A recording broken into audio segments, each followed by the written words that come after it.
This is David with Corel Training. This is Cassie Green from Apparelist. This is Gordon and Firemark from the Entertainment Law Update. And you're listening to Two Regular Guys podcast. Hosted by Terry Combs RG, Regular Guy, and Aaron Montgomery. The place to be for industry news. the best dad jokes on earth, along with relevant topics to apparel decorators. Prepare for the wild.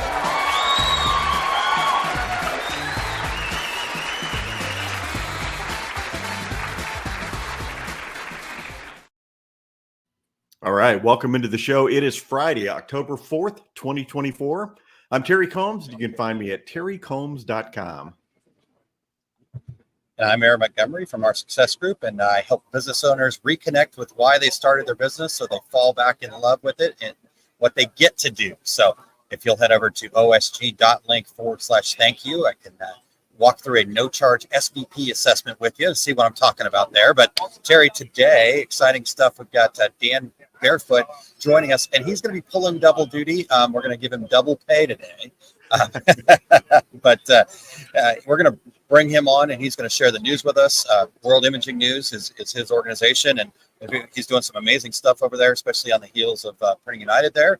And then he's going to be our guest to discuss leveraging industry experience for business growth. Awesome. And Aaron, you want to tell everybody where you are? You have an interesting background there. Aaron, can you hear me?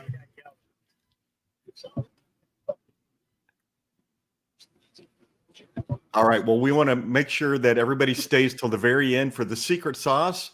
Aaron has recorded for us, since we never know how those live on the show floor events go. Aaron's at the Graphics Pro Expo in Indianapolis right now.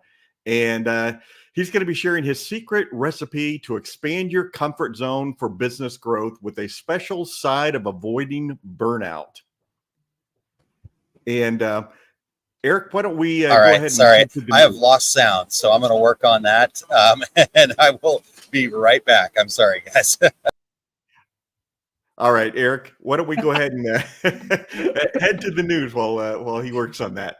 Yeah, it turns out that this may happen today, so you might be seeing a little bit more of my friendly face than you're used to. But, doing stuff on the show floor is hard. But in the meantime, why don't we do the news? It's always so crazy to do, because right before the show opens, we think, but the internet's great. And the minute the show opens, it just goes bonkers. So we'll see how it goes today. We were like, wow, everything's going so well. Everything seems real nice. I can hear you. Everything's fine. And these things happen. But you know what? Luckily, we have Dan here already queued up and with some great news on tap. So let's go ahead and bring in Dan for the news.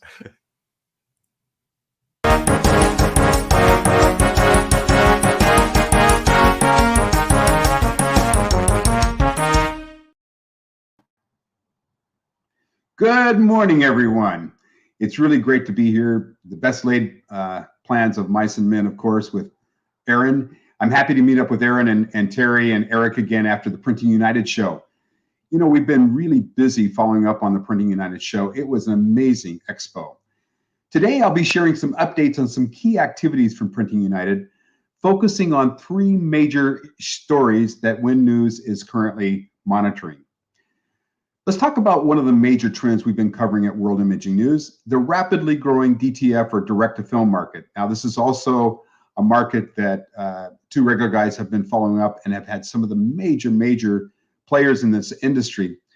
So if you've been keeping up with the industry chatter, DTF is evolving really fast and the market composition is shifting quickly. Just this past week, Win was the first ones to break the news about Roland DG's new 30-inch DTF unit, the YT300. It was not shown at Printing United. It's worth noting, though, that this model will not be available in the U.S. until probably next year at the Impression Show in Long Beach. It's being launched exclusively for the Japanese market. At Printing United, we saw major Japanese companies teasing concept units and showing their devices for the first time, really signaling a shift in the market. Epson showcased a 44-inch DTF unit, which is expected to be shown for the first time at Printing United. The actual launch of the unit will happen at that time. By the way, they were showing a shake and bake unit from our friend from Terry from Equipment Zone with the 44-inch DTF unit from Epson. Rico and Velda revealed an interesting 24-inch model that will ship in March or April of 2025. Brother is already shipping a roll-to-roll DTF, and Muto has been in this almost like from day one, working with STS with their latest offering. What's most notable here is that these companies bring proven technology and perhaps more importantly, reliable support. It's really a game changer for the industry.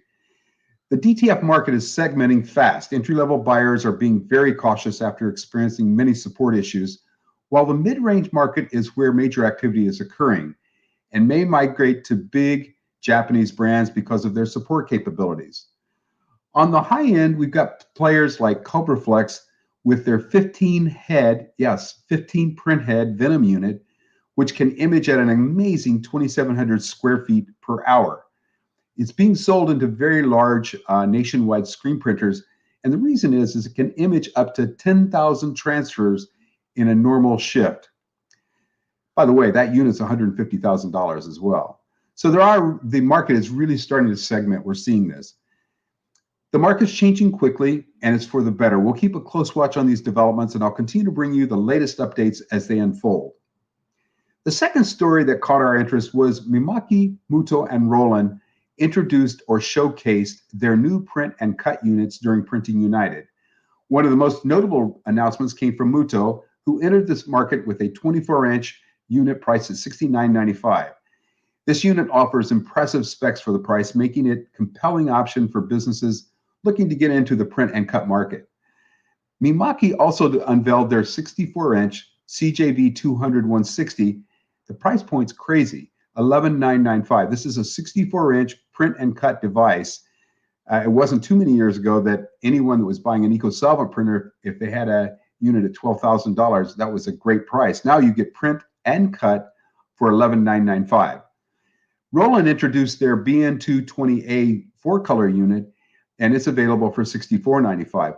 The BN220A, by the way, replaces the BN20, which has been hugely successful for Roland. They've sold tens of thousands of this unit.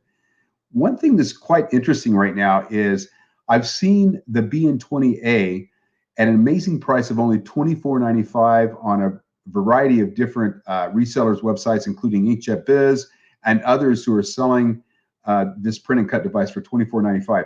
That's a great price if you want to get into the print and cut market.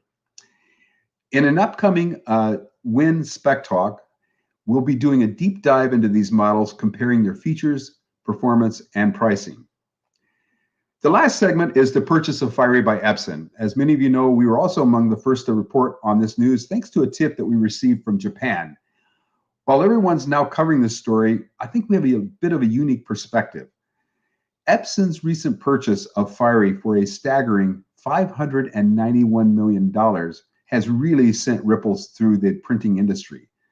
This groundbreaking deal, which marks a new benchmark, not only in terms of transaction value, but also the integration of companies into Epson. Remember, CADLink and Inedit were acquired just several years ago, and they went from EFI over to Fiery. Fiery was spun off as a separate company, and now they're going over to Epson. So I really empathize with our friends from CADLink who've been through a number of transitions. Fiery was actually EFI before being spun off, and it was acquired as part of EFI from a private equity company called Cirrus. Cirrus acquired EFI in 2019 for $1.7 billion and took them private. They were a public company before that. The interesting part about this is that Cirrus has been spinning off companies from EFI. They spun off eProductivity Software. They've now spun off Fiery. And the rumors are really rife with the fact that EFI, which the printing division, which is the old Viewtech, and Reggiani, will be sold or merged into another company very soon. So this is going to be a very interesting story to watch for us. It does have significant changes for the market, especially for independent RIP companies like Wasatch, SAI, Dev Studio out of Italy, ErgoSoft out of Austria, Print Factory from the Netherlands. there's going to be lots of consolidation, I think, in our industry. For a deeper dive into Epson's motivations behind this acquisition, check out an article on our website from Andy McCourt. He's the editor of Wide Format Online from Melbourne, Australia. He's a good friend of ours. And he outlines 7 top reasons why Epson might have made this purchase. It's a fast read and it's very interesting. And that's all for today. In our next episode, we'll discuss other significant trends that emerged in the Printing United show. Stay tuned. To stay up to date on the latest news and trends in digital imaging, please go over to worldimagingnews.com and sign up for our weekly newsletter, Win Quick News. You'll receive industry insights delivered straight to your inbox. It's the perfect way to stay informed in just a 10-minute read. And that's the Win News, folks. Until next time, stay healthy and keep smiling.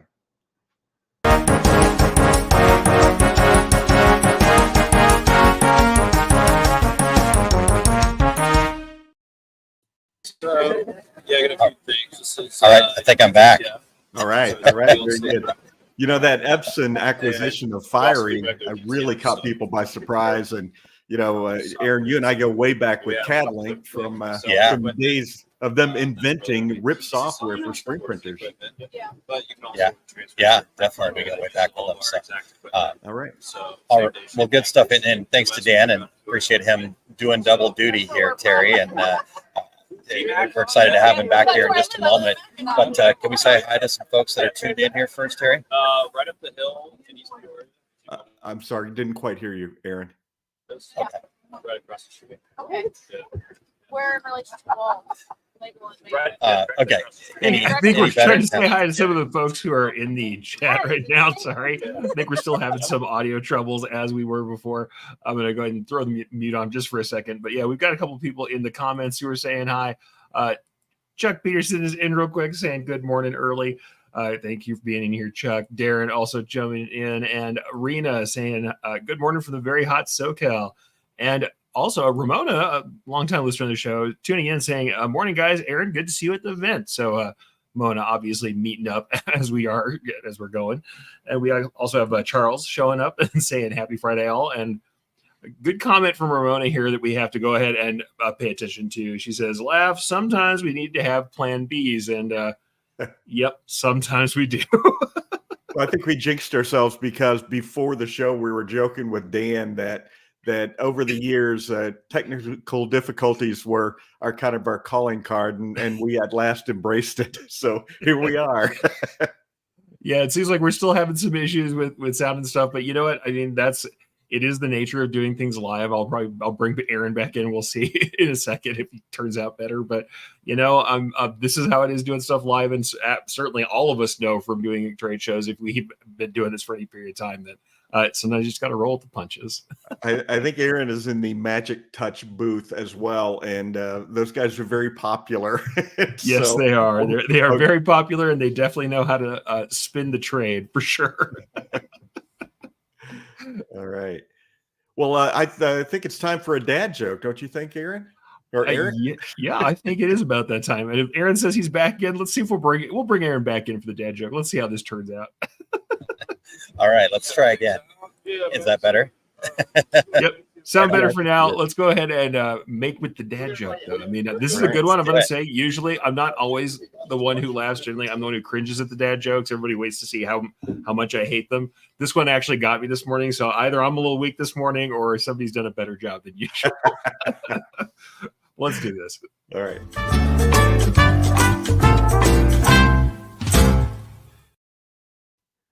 All right, Aaron, do you know why I always set 2 alarms to wake up? I don't know. Tell me more. Yeah, one is for the person I want to be, and one is for the person I am. I think it's a pretty good one. And which one do you normally? Never mind. Okay. In all honesty, you know me, I'm an early riser. I wake up before my alarm 363 days a year. So, yeah. But, hey, before we dive in, though, we want to thank everybody for checking out the Two Regular Guys podcast. We need your voices still. We would love to have the regulators participate in the show intros. Go to decorators.ink/intro.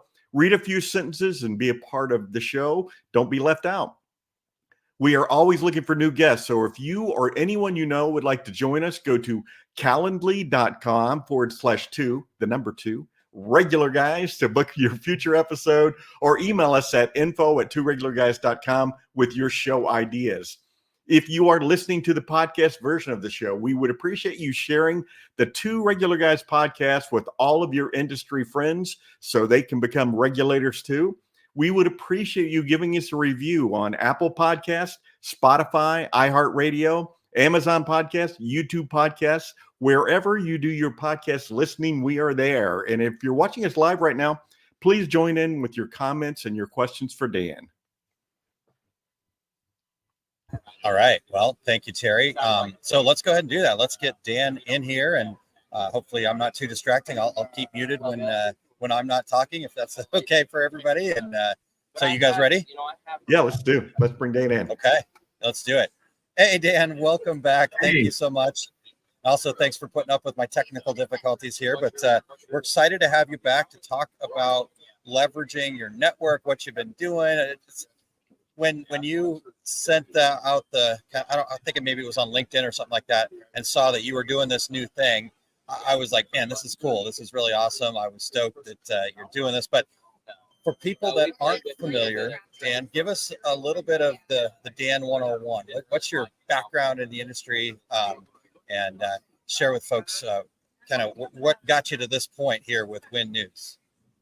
Thanks, Aaron. I've been in the industry almost 40 years, and it seems like yesterday when I first started. There's an old saying that once graphics get in your blood, it's basically there forever. And it is. And with World Imaging News, I'm still involved, but in a much different way. My background is that I went to university in Indiana, where I grew up. After university, I moved to California to work in the aerospace industry, and went to work in Burbank, California for Lockheed. Although I really knew I wanted to be in business for myself, going to work for a large corporation I thought would be beneficial. It was very beneficial. During the time I was there, Japanese management practices were the rage. And that was, you would go from division to division, organization to organization, and spend time in those companies, different companies. And so I was one of a small group of people that was selected to do that. And it was such a great, awesome opportunity. During that time, Lockheed owned a company, several companies actually at that time, called CADM, which was one of the first CAD packages in the market, and CalComp. And I went to working with both of those companies during the time when I was at Lockheed, and that was really my entree into this industry. What happened was, both of these companies, there was a small company that was formed to do the international distribution for CalComp and CADM, and I was employee number 6. And so that was really the entrepreneur side that I finally got to start doing what I really enjoyed doing with passion. We covered distribution of a variety of products in Latin America, Middle East, Africa, and Asia. Initially, I was in marketing, and then I was asked to form a division, which I did. After a number of years, I decided to go out on my own, and that's when I started Graphics One as an international distribution company. So a lot of people don't know that 95% of our business when we started was all international. The first 2 companies that I worked with were Wasatch and a RIP company, another one of the RIP companies, and Muto. By the way, Wasatch was actually an investor in Graphics One in the beginning. I did their distribution worldwide outside the US and Canada, and Muto we did in Latin America. Now, this is back in the old days. This is when Wasatch was still a DOS product, and Muto was just introducing their first inkjet printer. When I started with Wasatch, they had a few distributors, and when I bought them out of the company, we turned over 100 countries we had been working with Wasatch on. Same situation with Muto in Latin America. We started with no distribution in Latin America whatsoever, and when they bought it back, we had 35 resellers from Mexico all the way down to Brazil. We had offices in Mexico, Chile, Brazil, and Uruguay at that point. And so it was quite a major change from when we took over. There's an old saying in distribution: you either do a bad job and you get fired, or you do a great job and you get fired. And so outsiders always think it's really easy to start from nothing and then to get momentum, but it can be a grind, and as you all know. With Graphics One, we pivoted to setting up distribution in the US, and we're the first distributors for Muto's dye sub printers, especially RJ900. We were importing those by container, and that was a great business for us. There's thousands and thousands of RJ900s in the market, in the dye sub market, and we were lucky enough to take that unit from a CAD application and move it into dye sublimation. So we were the first ones to do that, and we were the distributor for that. Then we did the Oki business, one of the first ones to we were the first distributor for Oki for the toner transfer business. Of course, your friends at Magic Touch have done a great job. They were another company that was in very early, but we were the first ones in the market with Oki themselves. We also worked with a company called Degen. We set up their distribution here in the US and in Latin America. During that time, we also started a couple of other companies. One was a tech company called Go Tech Group for tech support, and then we had an online reseller named In Color Express. Eventually, and Aaron is going to talk about this, after a bit of burnout, I decided to sell the company to Prism Inks, and they bought the company. I worked for them as worldwide VP of Sales and Marketing, but really wanted to be back in my own business. So I sold the company, and then last February, I started World Imaging News. All right. Well, so what was your thought? How did you decide to start World Imaging News? And you must have thought there was a void in the marketplace that needed to be filled. I'm guessing. What is that space in the marketplace you're looking to fill? That's a great question, Terry. There are several factors. One is I wanted to do something where I could stay involved in the business, in the graphics industry, but with a different emphasis. I think it takes a lot of energy and for channel work, and it's a really hard business, actually. And so it was, number one is doing something different, but still staying involved. I'd started an online textile news portal before selling Graphics One, and I've always been intrigued by the idea of having a news portal that could cover both North and South America. Our South American site is coming soon because in Latin America, there are very few magazines for this industry. And so we will have World Imaging News Latino. I hope to launch that in November. We have some other ideas as well. But covering both North and South America is something that we've envisioned. The other thing is most of the magazines in the US are very US centric.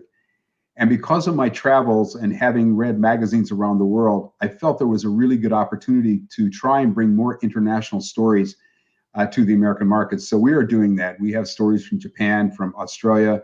This week we did a story on the Canon 1650 being used for wallpaper from a lady in Poland who's doing an incredible job. So we've tried to bring in these ideas that are different than some of the magazines that are in our market. It sounds like you haven't slowed down any. You're just in a different lane. Well, you know what? It's like we always talk about. It's about the passion too. Exactly. And as long as you enjoy what you're doing, that is most important, I think. Dan, when you said that about once you're in this industry, I always tell my screen printing classes now, leave now, because if you don't want to stay in this forever, because you will be here forever. It's and then, I go on to say, because it's like any other business. You ordered purple and you got royal and 1,000 excuses for why I can't come to work today, but it's still a creative business. It's still a business where you can look at that final product and go, this is really cool. Not a lot of businesses are like that. I really agree with you. The graphics market's a great market, and there's so many changes that are constantly going on. And so if you like technology and you like color, it's a great way to participate in the market. Yep. Well, and I'm in it for the people, right? That's the other side of it. There's so many great people. Dan being one of those people. So, Dan, I want to ask you this. you and I have known each other for a while, and I loved hearing your story. There was actually a few things I didn't know about. So some of these lessons that you've learned over the years that you've been doing that, how are you utilizing those and what you're doing with Win, and kind of, for our listeners, how do you distill experiences and turn those into opportunities? It's a great question. And there are lots that I've learned over the years. I used to tell my 3 daughters, I want you to go into business, but there are important factors, and especially because we're in the channel business, no inventory, no trade shows, okay? But the most important thing I would say is focus. When I started Graphics One, I had another business at the time called Laguna Bay. And I'd started Laguna Bay importing teak furniture from Indonesia because I was traveling internationally all the time. I'd spent time in Indonesia where I'd working with dealers and found teak furniture, started to bring some back for ourselves, and my family would say, hey, can you get it? So I started Laguna Bay, an online teak company. And but when I started Graphics One, the challenge was I couldn't have both companies. You really need to focus and be 100% involved in that business. And so I closed Laguna Bay down. One sad note about that is I let the Laguna Bay URL go, and GoDaddy is currently trying to sell it, the last time I looked, for $100,000. So that would have been a nice business. And I was really sad for a couple of days, believe me. But more importantly, being an entrepreneur means that you have to have passion. You both know this. You have to get up at 5 a.m. and really hit it. It means that every day, some days you have to grind it out. Business momentum just doesn't happen. Even a Silicon Valley startup with billions of dollars, you need the energy, you need the stamina, you need the passion and the discipline, and it's every day. So that's, I think, focus and realizing that you're in this and that you have to give it 100%. Awesome. So for our listeners, garment decorators, product decorators, industry professionals, how important is staying up to date with industry trends, industry news? What kind of impact can that have on a business growth? I think it's critical, actually. Staying up to date with the news is so important. A podcast like yours, Terry, reading everything you can get your hands on, whether online or physically, it's absolutely crucial. Here's why it's crucial. New products go through a phase. As you both know, you came from the DTG world, and you can remember in the beginning the challenges and the issues you had with white ink. I mean, that was legendary. DTF has gone through the same product life cycle. So you have to protect yourself as a user and also as a vendor and a provider. The challenge with DTF, of course, right now is that many of the products are coming from China and the manufacturers don't have local support. They also sell against their resellers, so the resellers don't have the capital to go out and support these products. End users need to go onto sites and make sure that they read about these products and know who provides the support, because you're making an investment and you want to be able to get a return on your investment. So you have to understand what changes are happening in the market. Also, market trends are really important. Should I invest in DTG, DTF, sublimation, screen printing, white toner transfer? These are all important issues, and there's a lot of online information about what are the pros and cons of each of these types of garment decorating capabilities. Yeah, exactly. Yeah, I agree. Like you said, you've got to see the big picture. I think that's what it is to me, is having this opportunity to kind of, Terry's a great guy. He's going to tell me the truth, but I want to see the whole picture, right? And I'm not picking on Terry particularly, but just in general, when you're talking to these gentlemen at or ladies at trade shows, it's there's All right. Well, Dan, can we take a quick break here? I've got a marketing program coming up I'd love to share with our listeners here real quick. Okay. Take a quick break. We'll come back and talk some more here. Okay. What if you had a clear marketing roadmap for the next 8 weeks instead of scrambling last minute trying to gain new business while keeping everything else going? Too often, businesses react late and miss key opportunities. Some do not even get in front of potential customers, and then wonder why business is slow. It doesn't need to be that way. And it doesn't need to take weeks of planning or learning new marketing tricks. The Marketing Roadmap webinar will help you build a proactive plan to finish 2024 strong. In just 2 short guided sessions, you will have tools for a clear plan to keep your business moving forward even during the busy fourth quarter.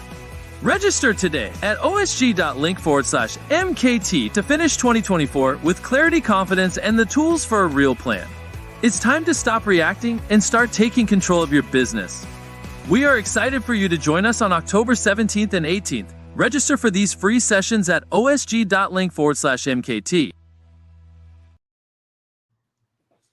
All right. All right. Well, hoping people could check that out. And we're just, I can't wait to do that on the 17th. Completely free, because I feel like this is something that people need. We're heading into the fourth quarter for product decorators, and without a plan, it can be a little chaotic. So thank you for allowing me to take that quick break. So Dan, I wanted to also talk to you. Obviously, we talked about staying up to date, so we have all the information.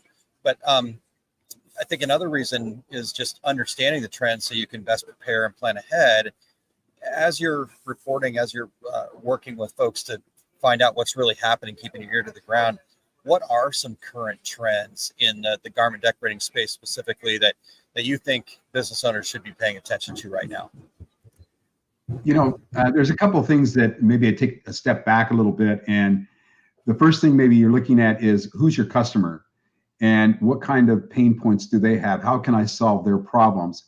And this is also will help you decide, or who do I want my customers to be?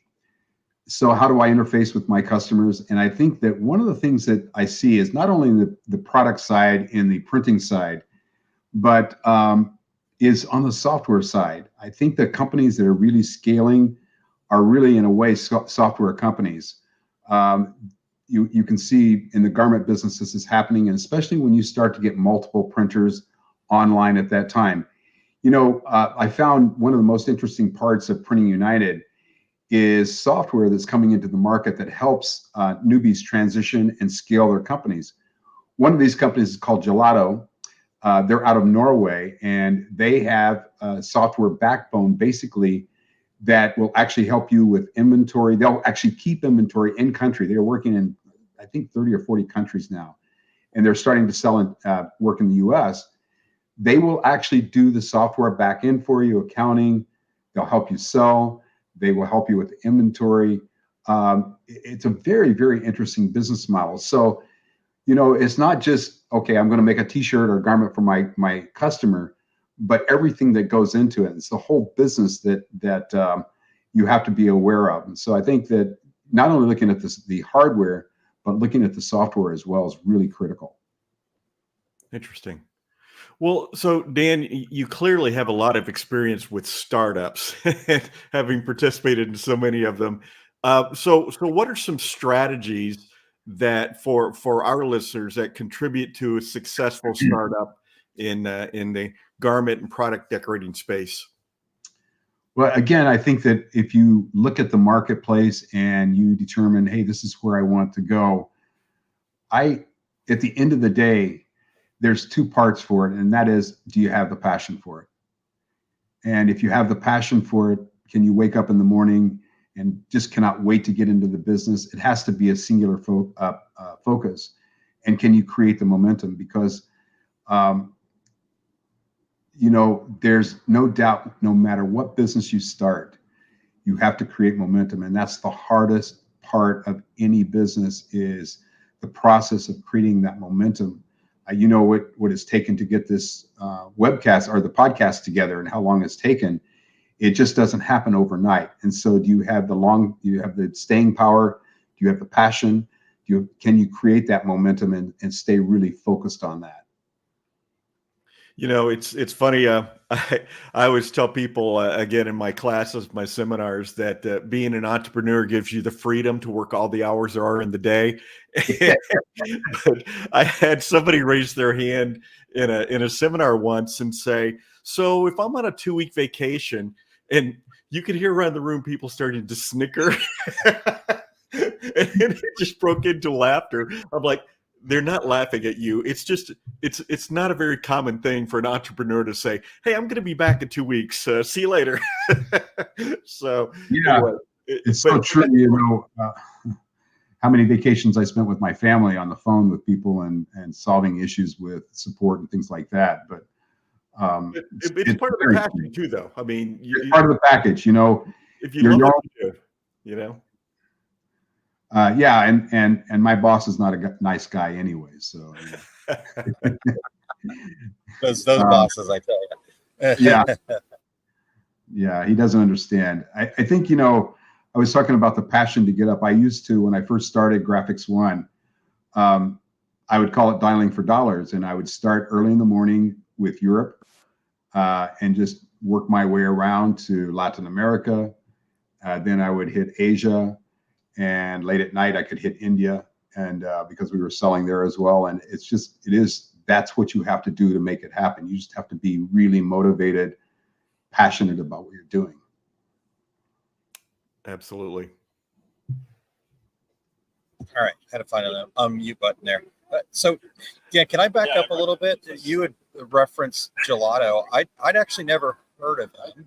So I was doing a little searching in the background here. You actually have an article on your website about them, right? Mm-hmm. And so we'll get that in there. But talking about that from again, maybe I'm a startup that's like brand new. It's me. It's a solopreneur kind of operation, and we're going, I don't need. But you talked about how that can help people scale, like throughout the course of your. And so I'm way off track here. I'm going back on another question, but throughout the course of your businesses and whatnot, how did you kind of look at software as part of your tools? That's a great question. Because it is so important, the accounting software, what CRM package do you use? I can give you a whole class on CRM packages that I've used over the years, everything from Goldmine to we're currently using a product called Zoho One that does everything like NetSuite. It's an Indian product. But software is really critical. You have to make sure you have an accountant or that you have an accounting capability. You need to know what your numbers are every month. Are you making it or not? And then, of course, now what's happening with digital marketing? What software do you need that's going to allow you to help you with all of your social media, your SEO? And that's why right now we're using Zoho One. We'll probably migrate to a different product, but it has all of those capabilities, including accounting. So all of these things need to be online. The other thing I think that it does for you, especially even if you're just a one-person startup, is that you need to be able to measure every month how you're doing. You need to, of course, have a budget. You have to have goals and things like that you want to achieve. And they are goals. I can tell you right now, I've been live with this since late January of this year. I'm not hitting all my goals yet, but we're well on our way. So software is really critical, very critical. Awesome. Yeah, as long as you know where you're going, right? That's absolutely. But my question is, how can a company named Gelato be from Norway and not Italy? That's a great question, Terry. At the show, actually, they were giving out gelato. Oh, they were? Yeah, this company is well funded. They were a big hit at Drupa this year too, by the way.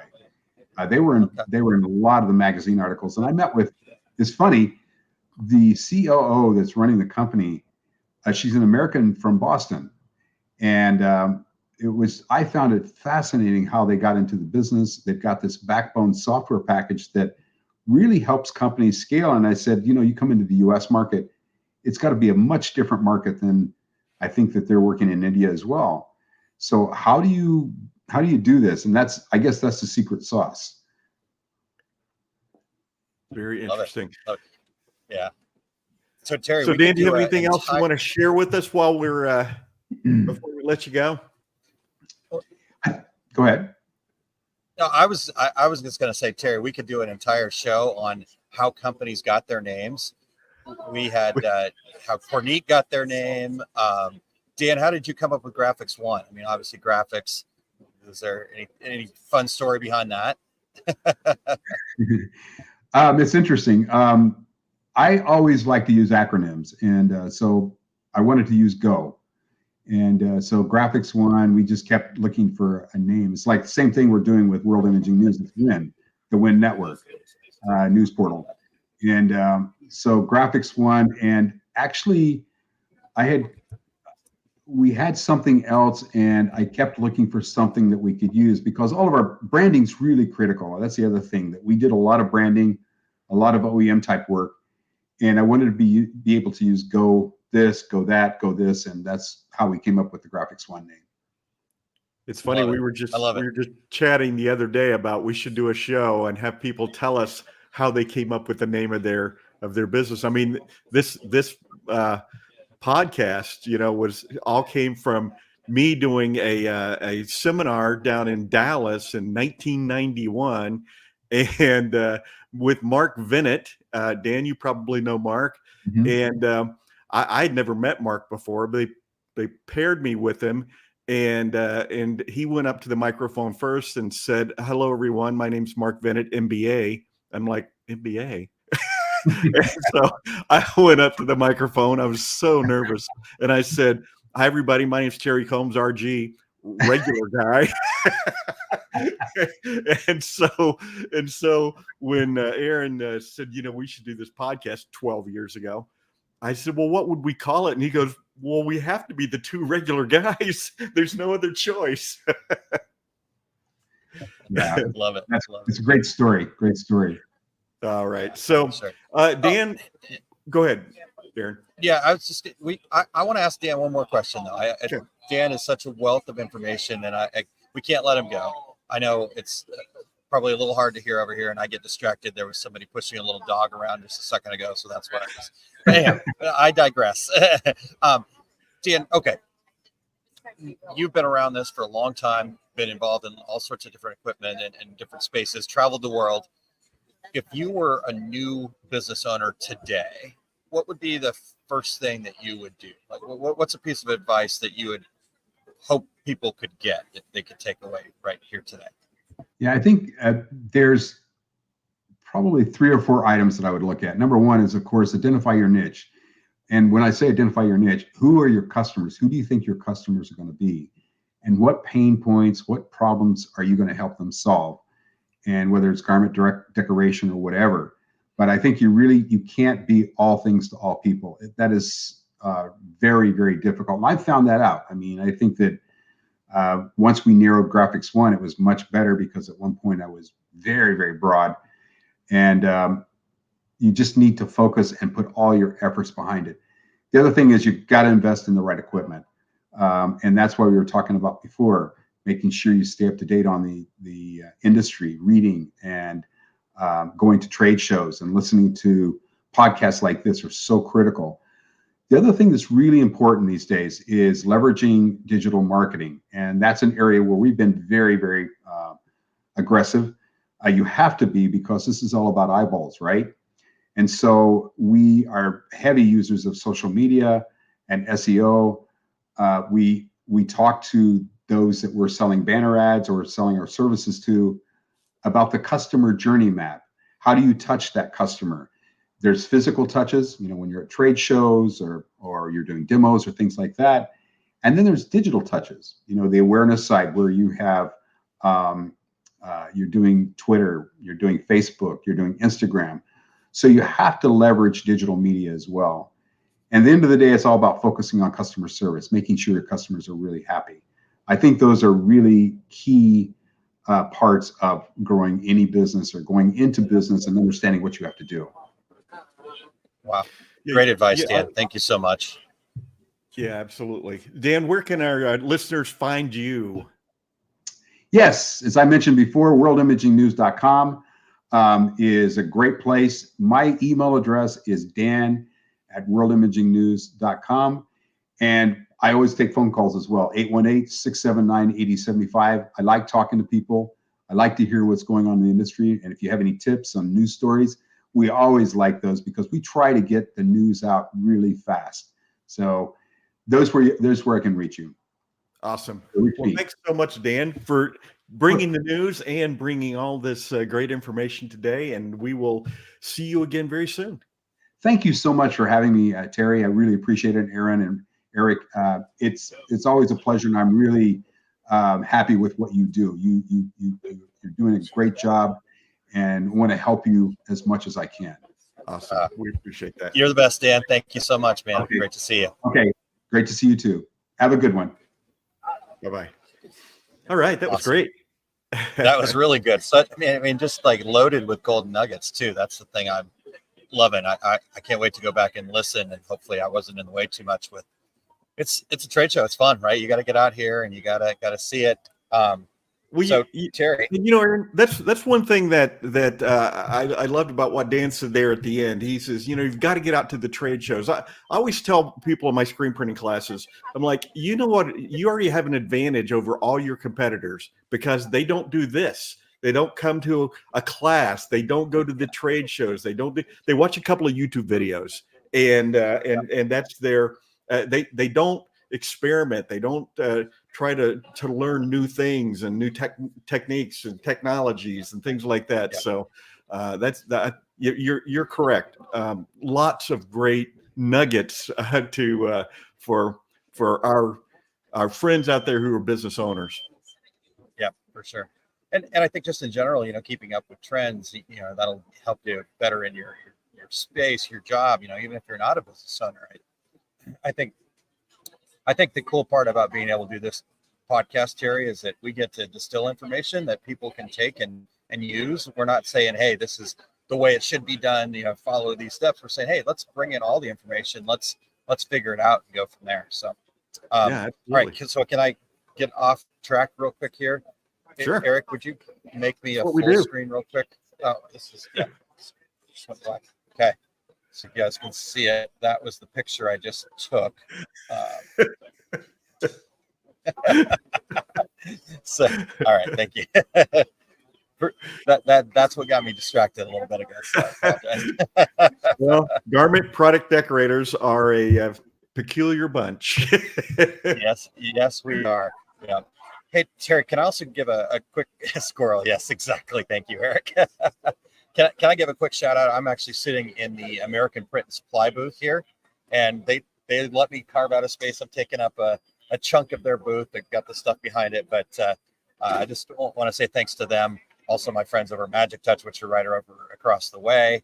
And so we're in the 600 aisle down here. So if you're coming to Indiana or you're near Indiana, rest of today, tomorrow, come by tomorrow. That shows up in 10 to 3 tomorrow. Graphics-Pro-Expo. Come down and check it out. It's been a great show and lots to learn and lots of great people here too. So awesome.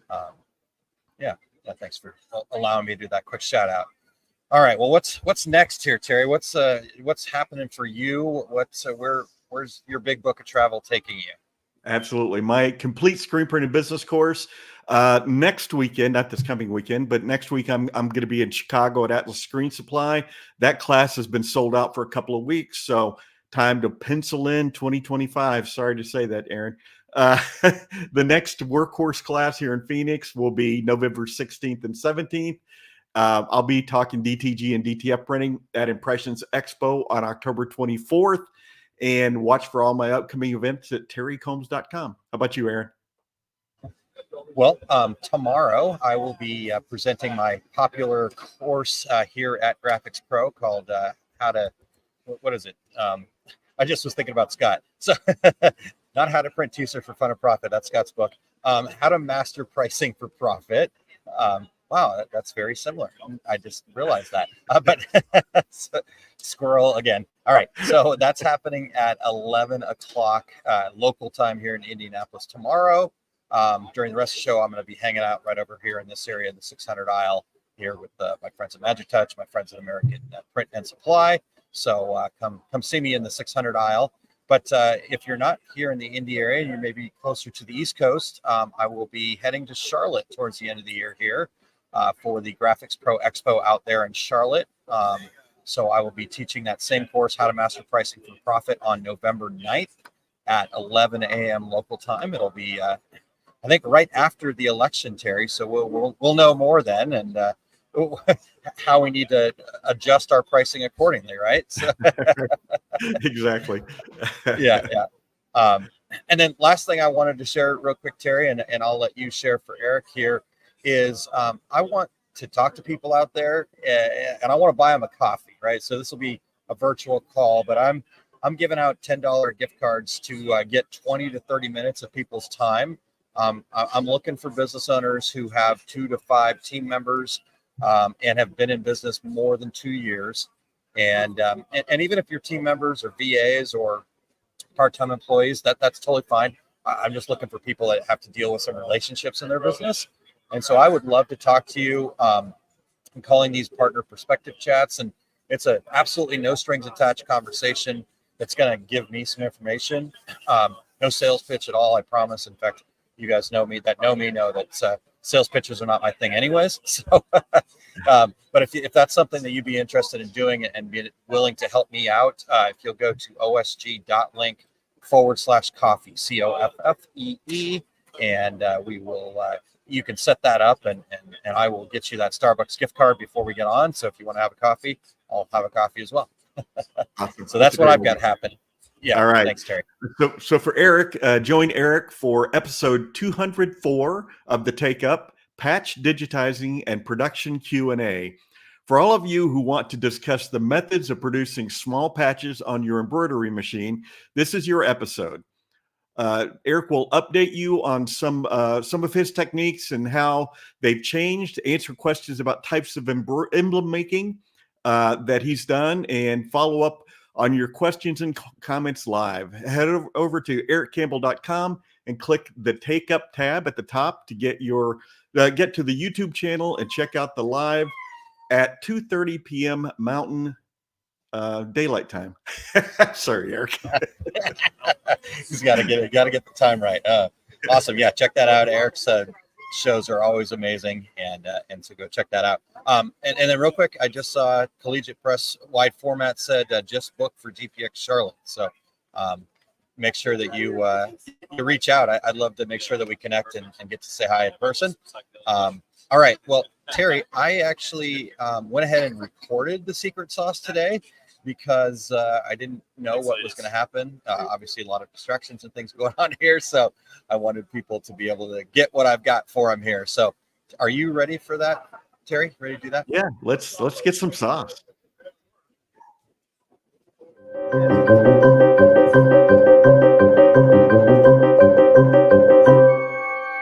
Hey everyone, Aaron Montgomery here with today's secret sauce. So I want to talk to you guys today about something that we feel a lot of pressure to do, and that's breaking out of our comfort zone so we can grow our business. But have you ever pushed too far, or just it didn't really feel right? What if instead of breaking out, you could actually expand your comfort zone to grow more sustainably? So today I want to share how to push up against our comfort zone rather than breaking out of it, because that's the real key to long-term success. And that's our secret ingredient for today. Now, we all feel pressure to be someone that we're not at times. We have to be more outgoing. We have to be more aggressive in sales, or like the latest influencer we saw online. But when you try to force yourself into a mold that doesn't fit, burnout will happen.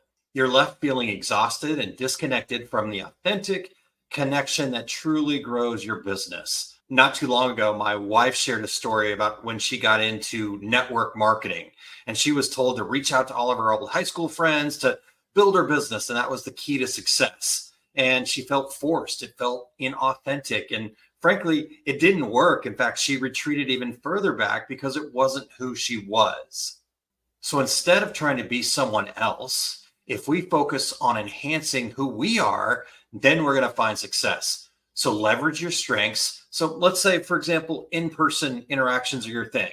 There is a member of the OSG community who really thrives in that space. And we've said, hey, lean into that. No need to go out and try to be salesy if that's not who you are. Use your strengths to naturally expand your comfort zone and reach out to more people. Now, this doesn't mean to stay in your comfort zone forever. Growth happens when we push gently up against it, just far enough to expand it over time. So I want you to take small intentional steps, pushing up or expanding your comfort zone. when you force yourself too far, too fast, it's kind of like when I would go to the gym in the past. I'd go spend the money on the gym membership, and then I had to get right in there and go all in and do this big workout that I hadn't done in a very long time, or ever in certain cases.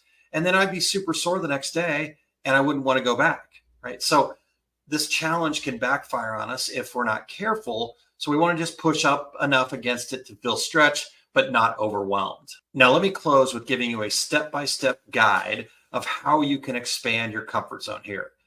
First, we have to start with self-awareness. What feels authentic to you? What are your strengths? Don't look to anybody else. What feels right for you? What are you doing right now that feels good that you could expand on and maybe make that more authentic and louder? The second step is to make sure that you are taking steps forward, though.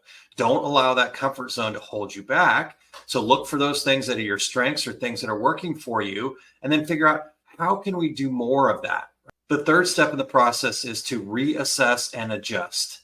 After each step forward, after each time pushing up against your comfort zone, you have to pause and reflect.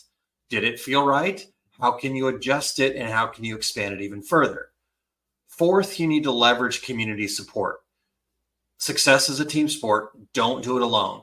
Join a community like what we have at Entrepreneur Success Hub over on Facebook, and you'll find support, feedback, and other people cheering you on and helping you with new ideas to expand your comfort zone. And that's it. Start doing those things. Make those small steps. Remember, sustainable growth doesn't come from trying to be someone else. It comes from pushing up against your comfort zone, one small step at a time, in a way that feels true to who you are. This is how you build a business that you love, not just another job that steals all of your time. If you're ready to expand your comfort zone and grow in a way that feels right for you, now's the time. Start taking steps today. Don't wait. Don't overthink it. Doesn't have to be perfect. Take one step that's going to stretch you today, and you're going to get there. If you need any help, always feel free to reach out to me, consultaaron.com.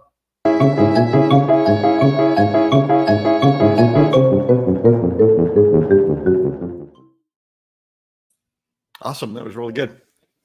Thank you. Thank you. Yeah, I recorded that in the hotel room, so I'm pretty proud of it. Yeah, exactly. All right.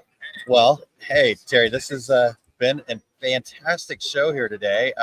Appreciate everybody tuning in. Your guys' help making sure that I got through the technical issues, and you guys, hopefully I wasn't too distracting with all the things happening here, but thanks very much to Dan Barefoot. Make sure that you're going over to his website there, worldimagingnews.com, and signing up for his newsletters.